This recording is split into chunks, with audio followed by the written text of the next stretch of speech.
Hi viewers, welcome to our channel. Ram Pothineni గారి హీరోగా, భాగ్యశ్రీ హీరోయిన్గా, మహేష్ బాబు పి గారి దర్శకత్వంలోని ఫ్యాన్ బాయ్కి సంబంధించిన కాన్సెప్ట్లో తెరకెక్కిన సినిమా ఆంధ్ర కింగ్ తాలూకా. మరి నవంబర్ 27న వరల్డ్ వైడ్గా గ్రాండ్గా రిలీజ్ అనే సినిమా ప్రేక్షకులందరినీ చాలా బాగా ఆకట్టుకుంటుందని చెప్పాలి.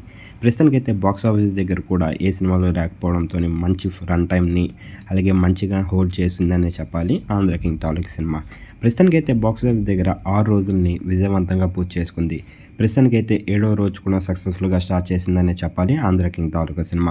మరి 7వ రోజుకి సంబంధించిన ఓపెనింగ్స్ విషయానికి వెళ్తే 2 తెలుగు రాష్ట్రాలతో పాటు వరల్డ్ వైడ్గా కూడా సాలిడ్ ఓపెనింగ్స్ లభించాయి. 7వ రోజు ఓపెనింగ్స్ అలాగే మార్నింగ్ షో చూసుకున్నట్టుగైతే మాత్రం 70% ఆక్యుపెన్సీతో ప్రస్తుతానికైతే బాక్స్ ఆఫీస్ దగ్గర రన్ని స్టార్ట్ చేసింది 7వ రోజు. మరి మంచి ఓపెనింగ్స్ లభించాయనే చెప్పాలి 7వ రోజు కూడా. మరి రామ్ గారు మరి ఆంధ్ర కింగ్ తాలూకా సినిమాతోనే మంచి కంబ్యాక్ ఇచ్చారని చెప్పాలి. ఈ సినిమా కనుక మీరు చూసినట్టుగైతే సినిమా ఎలాగుంది, రామ్ గారికి ఎలాంటి విజన్ ఇచ్చిందని మీరు అనుకుంటున్నారు? కింద కనిపిస్తున్న కామెంట్ బాక్స్లో కామెంట్ చేయండి.